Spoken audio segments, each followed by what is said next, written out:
샬롬, 샬롬, 샬롬, 샬롬, 샬롬. 하나님 사랑합니다. 여러분, 주 안에서 사랑합니다.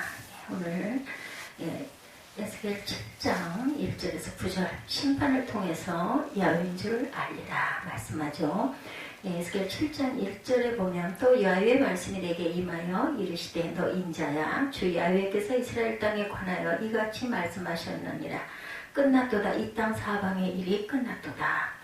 이제는 내게 끝이 이르렀나니 내가 내 진노를 내게 나타내어 내 행위를 심판하고 내 모든 가증한 일을 보응하리라 말씀하죠.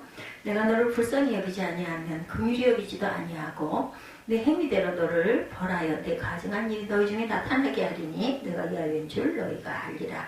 주 야훼께서 이같이 이르시되 재앙이로다. 비상한 재앙이로다. 볼지어다. 이것이 왔도다. 끝이 왔도다. 끝이 왔도다. 끝이 너에게 왔도다. 볼지어다. 그것이 왔도다. 이 땅 주민아 정한 재앙이 내게 임하도다. 때가 이르렀고 날이 가까웠으니 요란한 날이요 산에서 즐거이 부르는 날이 아니로다. 이제 내가 속히 분을 내게 쏟고 내 진노를 내게 이루어 내 행대로 너를 상관하여 내 모든 가증한 일을 내게 보응하되 내가 너를 불쌍히 여기지 아니하며 긍휼히 여기지도 아니하고 내 행대로 너를 벌하여 너희 가증한 일 너희 중에 나타나게 하리니 나 야훼가 때리는 이임을 내가 알리라. 심판이죠. 심판을 염두에 두고 우리가 한번 이렇게 천천히 읽어봅니다. 이방에 손을 빌리지만 결국은 하나님이 자기 백성을 심판하는 거죠. 에스겔 7장 1절에서 3절의 내용을 나타냅니다. 이 심판의 주체와 주어가 누구세요? 하나님이시죠. 또 여호와의 말씀이 내게 임하여 이르시되 너 인자야. 2절에 이렇게 부르시죠. 주 야훼께서 이스라엘 땅에 관하여 이같이 말씀하시느니라. 끝났도다. 이 땅 사방의 일이 끝났다. 이제는 내게 심판이 끝이 이르렀으니 내가 내 진노를 내게 나타내어 내 행위를 심판하고 내 모든 가증한 일을 보응하리라. 그럼 하나님이 자기 백성 이스라엘을 왜 심판을 하시나? 그 이유는 심판을 통해 내가 야훼임을 너희가 알게 하겠다라는 말씀이죠. 4절에 보면 내가 너를 불쌍히 여기지 아니하며 긍휼히 여기지도 아니하고 내 행위대로 너를 벌하여 내 가증한 일이 너희 중에 나타나게 하리니 내가 야훼인 줄을 너희가 알리라 말씀하죠. 내가 언약에 신실하신 하나님이심을 너희가 알리라. 이것은 레위기 26장의 언약의 저주가 성취되었다라는 것이죠. 하나님께서 시내산 앞에서 이스라엘 백성들과 언약을 맺으실 때 하나님의 언약을 배반하면 이렇게 벌을 받을 것임을 레위기에 미리 약속하십니다. 이런 심판을 통해서 너희가 하나님과의 언약을 배반하였다. 그래서 언약에 신실하신 하나님께서 그들을 심판하심을 통해서 보라 나는 언약의 하나님이다. 나는 언약에 신실한 야훼의 하나님이다를 알게 하시겠다는 거예요.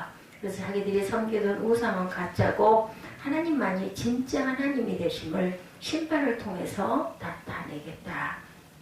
이렇게 하나님은 심판을 통해서 내가 야훼임을 알리십니다. 최고로 에스겔서에서 너희가 나를 야훼인 줄 알리라는 말씀과 그들이 나를 야훼인 줄 알리라는 말씀이 모두 65회나 나오죠. 지금 우리가 이것을 배우는 이유는 우리가 평안하고 안정할 때 내가 야훼 되심을 알아야지 심판받고 멸망을 통해서 내가 야훼 되심을 알아서는 결국은 너만 손해다. 아픔만 당하고 고통당한다는 거죠. 근데 그게 쉽지가 않습니다. 온전한 믿음이 필요하죠. 평안과 안전한 삶을 통해서 그것을 깨달은 성도는 정말 은혜 받은 성도입니다. 우리 대부분은 이스라엘 백성들처럼 심판과 징계를 통해서 야훼를 알게 돼요. 아픔만큼 성숙 이런 이야기 우리 많이 하죠. 심판을 통해서라도 내가 야훼인 줄을 알게 되는 것은 은총입니다. 심판을 통하지 않고 내가 야훼인 줄을 몰라서 지행자지하다가 최후 심판을 받으면 그게 최고로 무서운 저주 자행자지입니다. 지행자지가 아니라 자행자지하다가 자기가 스스로 하다가 깨닫게 되면 최후의 심판을 받으면 무서운 저주가 된다는 거죠. 심판을 당한다는 것은 아직도 하나님의 언약이 집행되고 계신다는 거죠. 다시 말해서 하나님의 언약 가운데 우리가 들어있다라는 뜻을 이야기하고 있습니다. 아무리 자행자지해도 심판을 당하지 않는 개인, 공동체, 민족들이 많아요. 그것은 언약 바깥에 있는 때문이기도 합니다. 그 결과는 최후 심판, 영원한 형벌, 돌이킬 수 없는, 고쳐질 수 없는 일들이라는 거죠. 그래서 그것이 바로 내가 심판을 받고 있다. 그 심판 가운데 소망이 있다라는 거예요. 받고 있다라는 것은. 그렇죠? 회개하고 돌이키고 시간이 지나면 회복될 수 있는 소망이 있다. 실제로 이스라엘은 70년 포로 후에 회복이 되었어요. 역사적으로. 그렇죠? 우리가 알고 있습니다. 그 이후의 세대가 언약을 잊어버리고 범죄해서 심판을 받았지만 또 회복되는 사이클을 반복하죠. 그것이 성경의 역사이기도 합니다. 그냥 죽이시지는 않아요. 꼭 다시 돌이키십니다. 그래서 성도는 이 땅에서 하나님의 심판을 당하는 사람들이다. 우상 숭배를 못하도록 하나님의 성도들을 연단하시죠. 이 땅에서 심판을 당하지 않는 사람들은 영원한 심판이 기다리고 있고 그들은 땅에서 성도처럼 심한 환난을 당하지 않을 수도 있습니다. 우리도 이스라엘 백성들처럼 동일한 우상 숭배자들입니다. 그래서 하나님은 우리가 우상 숭배를 더 심하게 계속하지 못하도록 막으시고 때리시고 회방을 놓으시기도 하죠. 이걸 기시 어떤 의미로는 진짜 무기인데 그것을 우리는 환난이라고 말합니다. 그래서 하나님이 왜 저를 이렇게 괴롭히십니까? 제가 뭘 잘못했습니까? 열심히 예배하고 열심히 주일 지키고 열심히 헌금하고 열심히 헌신하는데 왜 이런 일들이 나를 좀 피해가야지 더나 힘이 듭니까? 그런 얘기할 때가 많죠. 이때 주님은 대답하시죠. 내가 주일 수요일 예배 나오고 11조 감사헌금 성경금까지 드린 것은 나를 위해서가 아니고 너를 위한 것이란다. 뭘 투자해서 회수하듯이 내가 세상 복받으려 교회 봉사하고 헌금한 거잖아. 하나님 믿음과 우상 숭배를 구분할 줄 알아야 됩니다. 우리는 오늘날 많은 사람이 하나님 믿음을 마치 우상 숭배처럼 하고 있는 경우들이 많죠. 자기가 교회 봉사하고 헌금하고 그래서 하나님께 복 달라고 조르는데 그것은 엄밀히만 하는 하나님 앞에서 나와서 만몬 우상 숭배를 하고 있는 모습일 수도 있다라는 것. 설교자는 이스라엘에 있었던 그 수많은 산당들이 오늘날 이 땅에 교회들로 보일 수도 있다라는 거죠. 성경에 이스라엘의 산당의 수가 이스라엘의 성읍수만큼 많다고 했어요. 과거 우리나라에 마을마다 성황당이 있었듯이 당시 이스라엘도 성읍마다 산당이 있었던 거죠. 처음에는 산당이 야훼를 잘 예배드리는 곳이었어요. 솔로몬 때는 산당에서 제사를 잘 드렸죠. 그 산당이 세월이 흐르면서 자꾸 변질이 됩니다. 자꾸 번영과 풍요를 바라는 우상 숭배의 장소로 신앙이 변질되어 가서 오늘날 교회들 안에 이스라엘 백성들이 구했던 풍요와 다산, 그리고 없어지고 사라질 것을 구하고 있었다면 교회가 오늘 그런 산당이 되어 있는 그런 모습일 수도 있다는 거죠. 아무리 우리 입술로 하나님, 예수님, 성령님을 외친다 할지라도 우리가 우상 숭배하는 바알의 제단이 되어서는 절대로 안 되겠다. 신앙생활을 나를 위해서 내 세상 복받는 것을 위해서 풍요와 성공을 추구할 때 그렇게 된다는 것 우리가 조심해야 됩니다. 우리 자신을 솔직히 들여다볼 때 왜 교회에 나오는가? 솔직히 말해서 나를 위해 교회에 오는 거죠. 그건 인간의 본능이니까 어쩔 수가 없어요. 어떤 문제가 있을 때 그것을 놓고 기도하기 위해서 또 하나님 도와주십시오 하고 도움을 요청합니다. 우리는 성경 말씀을 통해서 본능적 신앙에서 계시적 신앙으로 자꾸 자라가야 된다는 거죠. 문제는 그렇죠.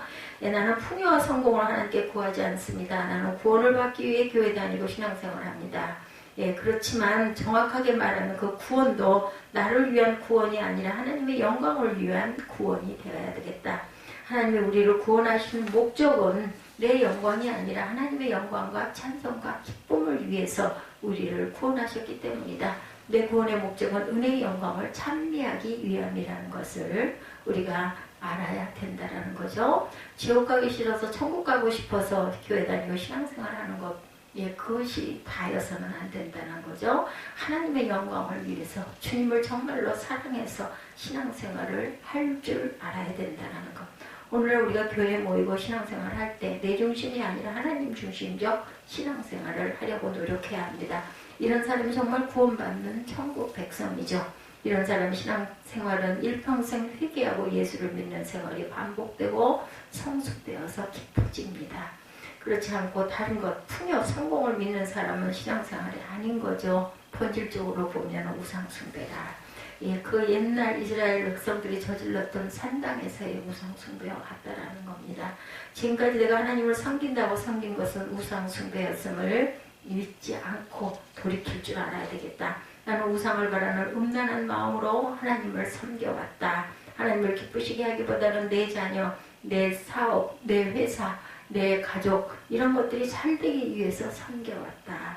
예, 자동차, 트럭, 버스, 배를 새로 사면 목사님 모시고 예배드리는 분들 많아요. 그렇죠? 하나님께 영광을 돌리기 위한 순수한 마음으로 예배드리는 분도 있지만 혹지 않은 세상 사람들이 세차 앞에서 고세치내듯이 그것을 본받는 그러한 예배는 아니었는지 우리가 돌이켜봐야죠. 심지어는 그런 세차 예배를 안 드린다고 혼내는 목사님들도 계시다고 합니다. 만약 그것이 사실이라면 기독교와 바우상을 잘못 구분하고 있다는 거죠. 그래서 성도는 우상 숭배하는 자신을 보면서 스스로 한탄할 줄도 알아야 합니다. 나는 이 정도면 괜찮다. 아직도 주님을 만난 사람이 아니죠. 그는 성령을 받아 예수를 믿는 사람이 아니고 스스로 결심해서 예수 믿는 사람이다. 내가 나를 보니 역겨워 가증스러워 엉망진창이야. 그는 진실로 주님을 만난 사람일 수 있습니다. 예수님은 나를 따라오려거든 자기를 부인하고 자기 목숨조차 미워하고 나를 따르라고 누가복음에 말씀하죠. 자기 목숨이 미워지신 적이 있으십니까? 여러분들 혹시 그런 적이 한 번도 없으십니까? 그러면 아직 예수님을 못 만나신 겁니다. 진실로 예수를 만난 사람은 자기 목숨조차 스스로 미워집니다. 내가 살아온 게 모두 우상 숭배였구나, 죄구나, 예수님 십자가에 못 박는 거였구나 하면서 자기 스스로를 자탄하고 역겨워할 줄 알아야 된다. 그래서 바울 사도가 나는 죄인 중에 괴수로다 얘기하죠. 내 모든 것들은 배설물과 같다라고도 얘기합니다. 그래서 너희의 길과 스스로 더럽힌 모든 행위를 기억하고 이미 행한 모든 악을 인하여 스스로 미워하리라. 에스겔 20장이죠. 에스겔 6장 11절에도 너 에스겔은 손뼉을 치며 발을 구르며 말할지어다. 왜 그렇게 오바해서 말을 해야 되는가? 아무리 에스겔이 예언을 대언해도 사람들이 그 예언을 믿지 않으니까 손뼉을 치며 발을 구르면서 예언하라는 것입니다. 얼마나 바쁜지 한국에 들어와도 한 달을 지내면서도 그 집에 자신의 고향에 돌아가지 못한 이러한 그 분들의 이야기입니다. 만약 그 어르신이 예수를 믿는 분 같으면 그런 세상 자랑을 해서는 안 되죠. 너무 바빠서 고향에 부모님을 못 찾아뵙다 이런 이야기하는 사람들. 그런 잘 나가는 이들이 예수를 잘 안 믿고 신앙생활을 좋지 않게 하면 우리가 기도해야 되겠죠. 우리 아들이 지금 너무 잘 나가서 너무 바빠 예수 믿을 시간이 없습니다. 홀라당 망해서 빨리 젊을 때 회개하고 돌이켜 예수를 온전히 믿게 하여 주소서. 이렇게 기도할 줄 알아야 된다. 예수를 잘 믿든지 안 믿든지 무조건 세상에서 출세하게 해달라고 그런 기도를 해서는 안 되겠죠. 우리의 신앙 수준이 이렇게 우상 숭배 수준에 와 있지는 않은지 이 사순절 기간에 한번 돌이켜봅니다. 이것은 간단한 입술의 신앙 고백만으로 구원받는다는 구원론과 깊은 관계가 있습니다. 구원은 따놓은 당상이라고 여기니까 이제 다른 세상 축복을 구하는 거죠. 이미 나는 예수를 믿으니까 하면서 이제는 세상에서도 잘 살아야 되지 않아? 이런 것을 놓고 기도한다는 거죠. 예수 안 믿고 세상에서 잘 되는 것, 이것은 큰 저주입니다. 그리고 또 더 안 믿게 되니까, 그런데 우리는 이것을 복이라고 말하고 그렇게 믿죠. 예수를 제대로 믿기 시작하면 하나님이 홀라당 망하게 몰아가신다라는 거죠. 진실로 회개하고 십자가만 붙들고 완전히 회심해서 믿으라는 것입니다. 정말 복이죠, 이것이. 근데 이것을 저주라고 말하고 또 그래도 거꾸로 믿고 갑니다. 정리하면 내가 하나님께 이런 정성을 다하여 섬겼더니 하나님이 이런 복을 주셨습니다. 이것이 바로 우상 숭배라는 거죠.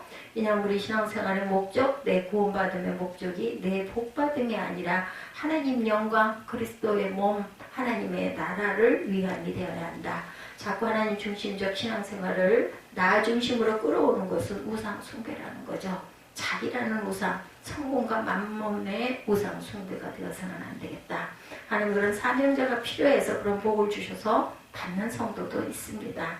예수를 잘 믿으면 성공과 풍요가 따라오기도 할 것입니다. 그것을 어떻게 쓰느냐가 중요하겠죠. 이것을 목적으로 삼고 하나님을 이용해서는 안 된다라는 것. 물질과 성공과 관련해서 참된 천국 백성은 풍부에 처하든지 궁핍에 처하든지 일체의 비결을 배울 줄 아는 사람이 되어야 되겠습니다. 오늘날의 수많은 교회가 산당이 되어 가고 있죠. 이런 것들을 우리는 깨뜨릴 줄 알고 부러워하지 말아야 되겠다. 이스라엘이 산당에서 우상 숭배하면서 그것을 야훼를 섬기는 것으로 착각했듯이 거기서 야훼 이름을 부르니 오늘날 성도들이 교회 나가서 산당 신앙을 갖게 된다는 것을, 이것을 깨닫지 못하고 이스라엘 백성들이 심판당한 구약 역사를 보면서 오늘날 우리가 깨달아야 될 부분, 그런 우상 숭배를 계속할 때 하나님은 심판을 통해서 내가 야훼인 줄 너희가 알리라 이렇게 말씀하신다는 거죠. 이렇게 심판을 행하시면 이스라엘을, 우리를 구원해내고자 하신다라는 겁니다. 이런 와중에 우리는 과거의 우상 숭배의 잘못을 기억하게 되고 스스로 미워하게 되고 선지자가 손뼉을 치며 발을 굴러도 귀담아 듣지 않았던 하나님의 경고와 심판받은 이후에 너희가 나를 야훼인 줄 알게 된 후로는 우리가 귀담아 듣게 된다라는 것, 심판을 필연적으로 받게 된다는 것이 아니라 심판받기 전에 돌이키는 것이 여호와인 줄을 알게 되는 지름길, 믿음이고 능력이고 그리고 하나님의 귀한 축복임을 잊지 않으시는 저와 여러분이 되시기를 주님의 이름으로 축복합니다. 기도하시겠습니다.